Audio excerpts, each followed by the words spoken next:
Anda masih mendengarkan kami, Pro 1 RRI Jambi.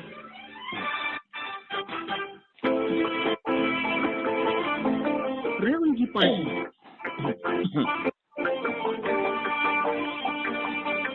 Assalamualaikum warahmatullahi wabarakatuh. Alhamdulillahirabbil alamin. Pendengar, kembali kita bersama untuk dialog religi pagi kerjasama RRI Jambi dengan kantor wilayah Kementerian Agama Provinsi Jambi.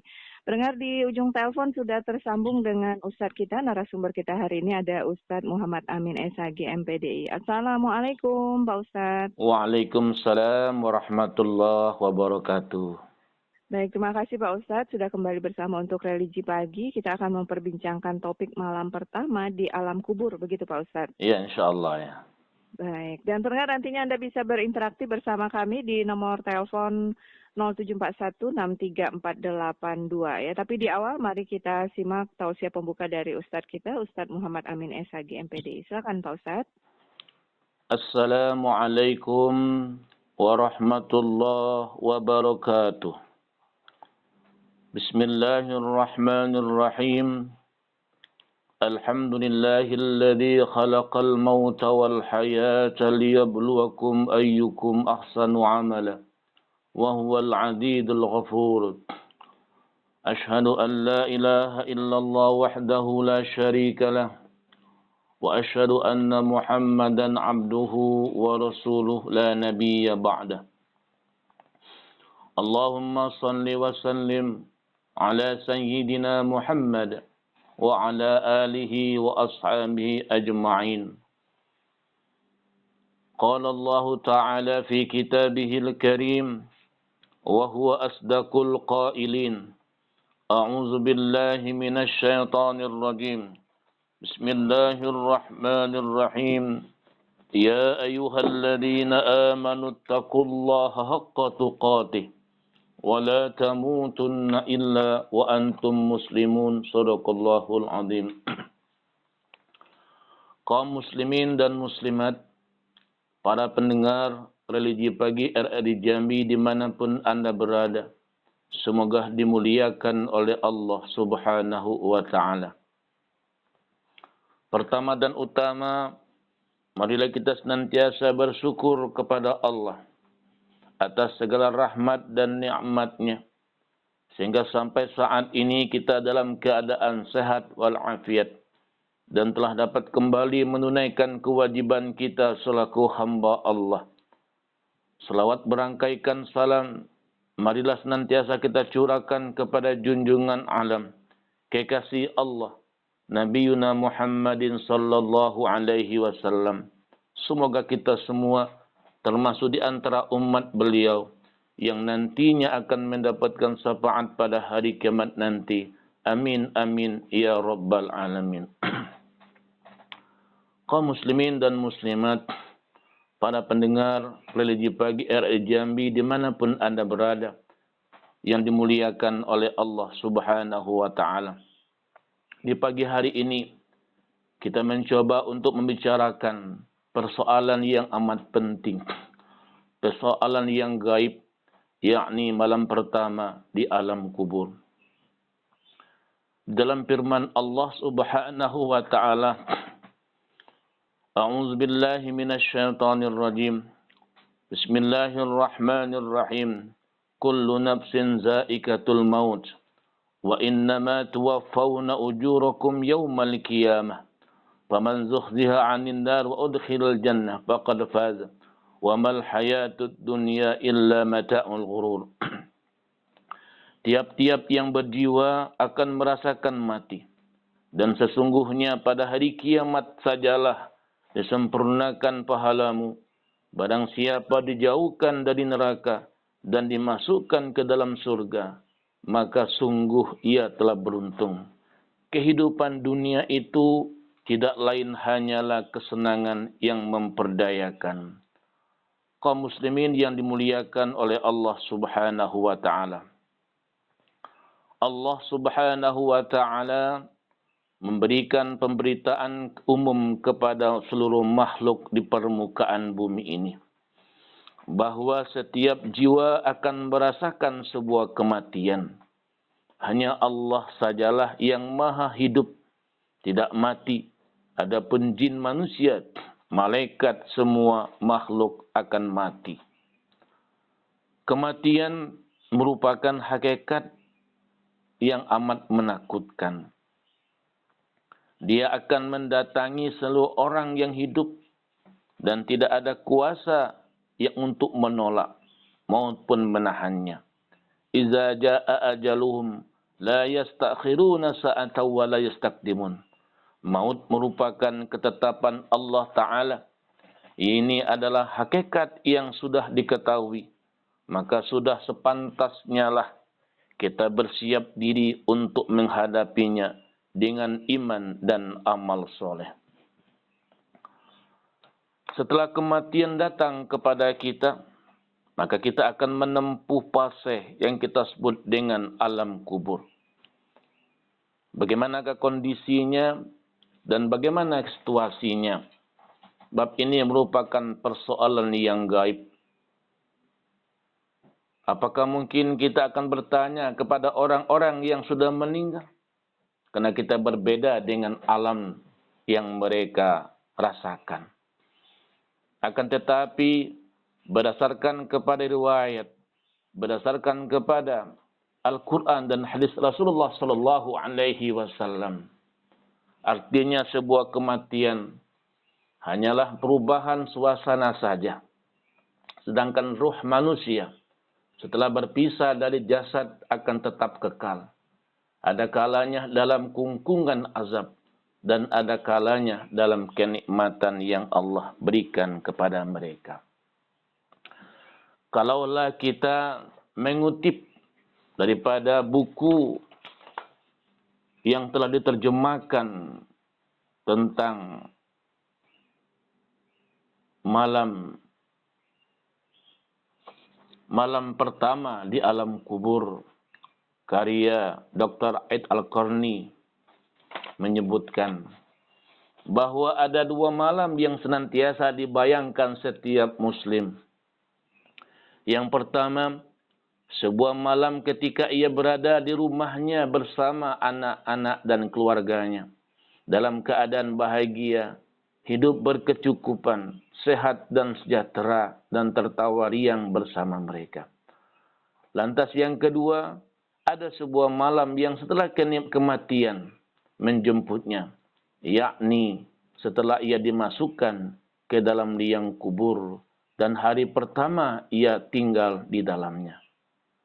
Mengenai malam kedua inilah, salah seorang penyair Arab pernah berkata, "Hari itu ku beranjak dari tempat tidurku, karena ketenangan pergi meninggalkanku." Lalu ia berkata, "Lalu aku berjalan ke sana kemari, kemudian berpindah dari satu tempat tidur ke tempat tidur yang lain. Sungguh, malam itu aku sama sekali tidak bisa tidur karena memikirkan malam pertama di alam kubur." Kaum muslimin dan muslimat yang dimuliakan oleh Allah Subhanahu wa taala. Di dalam sebuah riwayat digambarkan Hani radhiyallahu anha bekas budak Utsman bin Affan radhiyallahu anhu berkata, kebiasaan Utsman bin radhiyallahu anhu jika berhenti di sebuah kuburan, beliau menangis sampai membasahi jenggotnya. Lalu beliau radhiyallahu anhu ditanya, disebutkan tentang surga dan neraka, tetapi engkau tidak menangis, namun engkau menangis dengan sebab ini melihat kuburan. Mengapa demikian? Beliau menjawab, sungguh Rasulullah SAW bersabda, innal qabra awwalu manazilil akhirah. Fa in naja minhu fama ba'dahu aisar minhu wa illam yanju minhu fama ba'dahu asyaddu minhu. Sesungguhnya kubur itu adalah persinggahan pertama dari persinggahan akhirat. Bila seseorang selamat dari keburukannya, maka yang setelahnya lebih mudah darinya. Bila seseorang tidak selamat dari keburukannya, maka yang setelahnya lebih berat daripadanya. Di lain hadis Rasulullah pun bersabda, Ma ra'aitu manzaran qattun illa wal qabru abda'u minhu. Aku tidak melihat suatu pemandangan pun yang lebih menakutkan daripada kubur. Hadis riwayat Imam At-Tirmizi dan Imam Ibnu Majah. Karena pasih setelah kubur telah mudah, lebih mudah bagi yang selamat. Maka ketika melihat surga yang disiapkan Allah Ta'ala dalam kuburnya, seorang mukmin pun mengatakan sebagai berikut. Ya Rabb, segerakanlah kiamat agar aku seketika akan melihat keluarga dan hartaku. Sebaliknya orang-orang kafir ketika melihat azab pedih yang disiapkan Allah Ta'ala, ia mengatakan, Ya Rabb, jangan engkau datangkan kiamat. Karena yang akan datang setelahnya lebih pedih siksanya dan lebih menakutkan. Kaum muslimin yang dirahmati oleh Allah Subhanahu wa Ta'ala. Bagaimana kondisi kubur ketika itu? Gelapnya alam kubur. Sebagaimana sabda Rasulullah yang berbunyi, An Abi Hurairah anna imra'ata sauda kanat takummul masjid.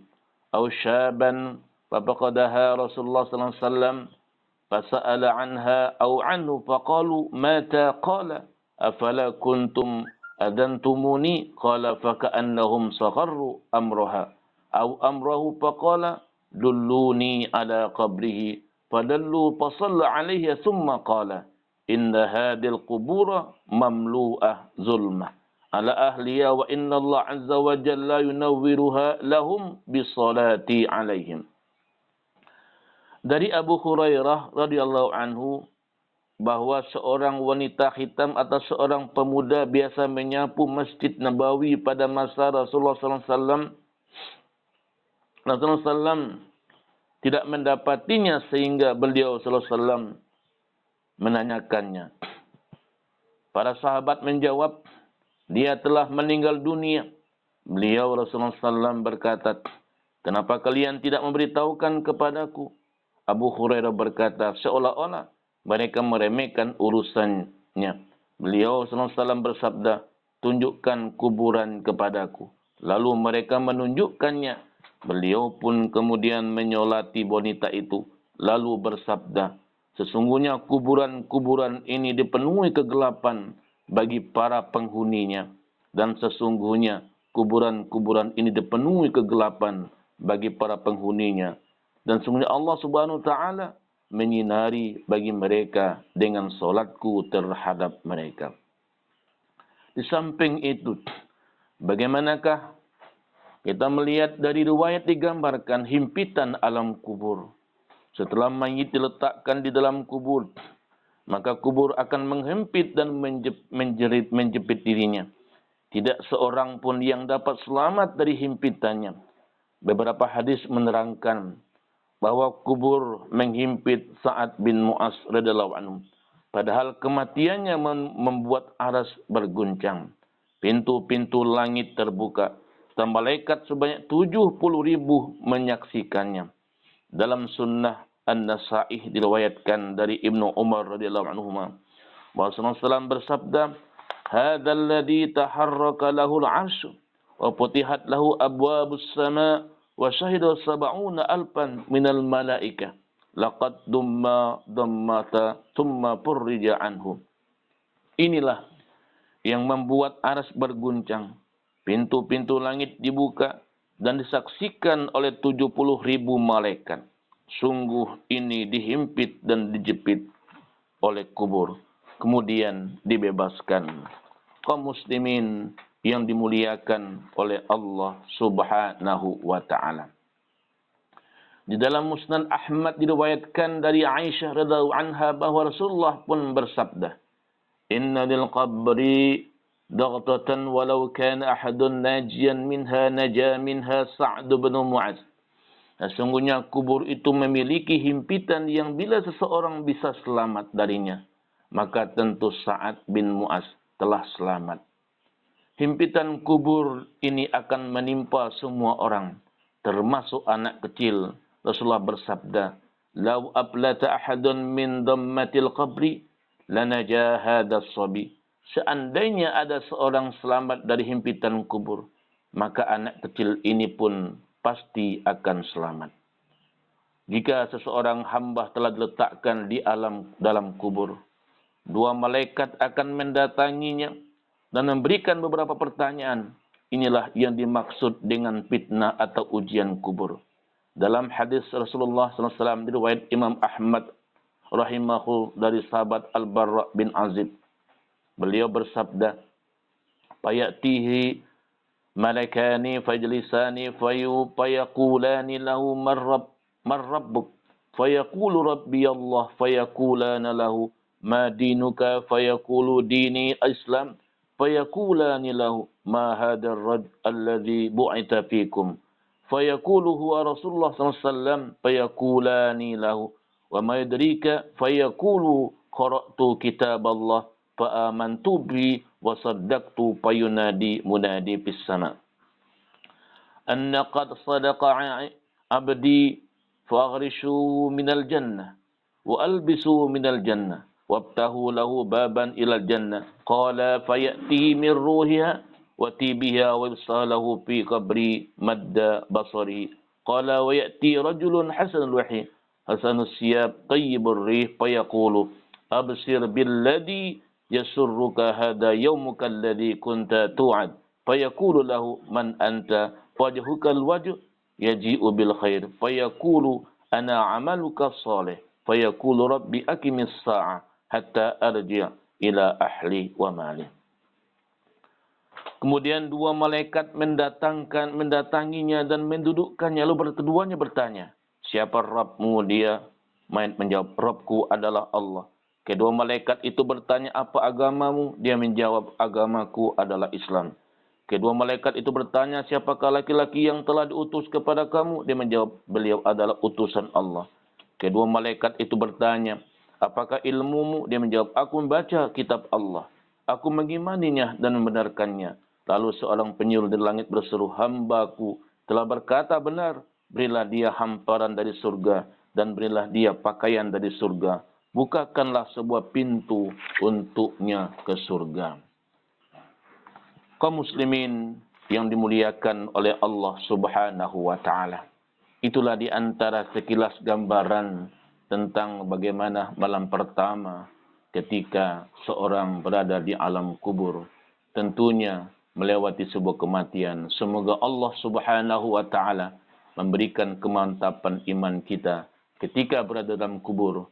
Tentunya kita dalam keadaan nikmat dan mendapatkan kenikmatan. Semuanya tergantung amal kebaikan kita. Kalau kita banyak amal, insya Allah kita akan merasa tenang ketika dalam kubur. Demikian Mbak Uci. Iya, baik benar. Silakan di nomor telepon kami 0741634482 bersama Ustadz kita, Ustadz Amin MPDI. Assalamualaikum. Waalaikumsalam warahmatullahi wabarakatuh. Pak Sam. Alhamdulillah. Silakan Pak Sam dengan Ustadz Amin. Assalamualaikum Ustaz. Waalaikumsalam warahmatullahi wabarakatuh Pak Sam. Alhamdulillah. Ya, saya tanyakan ini Ustaz ya. Bagaimana nantinya di alam kubur dengan orang yang banyak hartanya nih Ustaz, banyak hartanya. Sementara hartanya tadi tidak digunakan untuk kemaslahatan. Sedangkan saya dengar cerita Ustaz, orang miskin yang tak kuasa dia punya satu kampak cuman Ustaz. Itu banyak sekali pertanyaan di akhirat nanti Ustaz tentang kampaknya. Jadi bagaimana dengan orang yang harta banyak ini Ustaz? Terima kasih. Assalamualaikum warahmatullahi wabarakatuh. Waalaikumsalam warahmatullahi wabarakatuh. Silakan Pak Ustaz. Terima kasih Pak Sam. Pertanyaannya cukup bagus dan sangat menarik sekali berkenaan dengan bagaimana ketika orang memiliki harta yang banyak namun tidak dipergunakan dengan sebaiknya. Memang ketika nanti kita akan ditanya perkara-perkara berkenaan tentang umur kita, tentang fisik kita, tentang ilmu kita. Namun ketika berkenaan dengan harta, ada dua pertanyaan. Yang pertama, dari mana kita mendapatkan harta itu dan untuk apa pula kita pergunakan harta itu. Apa yang dikisahkan tentang orang dia hanya memiliki satu kapak saja, luar biasa pertanyaannya. Apalagi ketika orang banyak punya harta. Oleh sebab itu, berdasarkan kepada landasan di atas tadi, tentunya apa yang kita miliki merupakan titipan Allah Subhanahu wa taala. Adalah amanah yang Allah titipkan kepada kita. Andaikan amanah itu tidak kita laksanakan, berarti kita termasuk orang yang khianat kepada Allah Subhanahu wa taala. Orang-orang yang banyak punya harta, yang wajib dizakati, namun dia tidak berzakat, nanti harta itu akan menjadi bara bagi dirinya, menjadi api bagi dirinya. Oleh sebab itu, memang di alam dunia inilah kita persempatkan diri kita untuk memperbanyak amal, untuk memperbanyak bekal. Artinya, kuburan itu bisa saja kita sebutkan sebagai rumah idaman kita atau penjara yang dapat menyiksakan kita. Semuanya tergantung kepada kita. Kalau harta kita pergunakan dengan baik di jalan Allah untuk kemaslahatan manusia, insya Allah harta itulah yang akan membantu dan akan menjaga kita. Namun sebaliknya, bila mana harta itu tidak kita pergunakan dengan sebaik-baiknya, maka ingat harta itulah yang akan membinasakan kita. Demikian Pak Syam.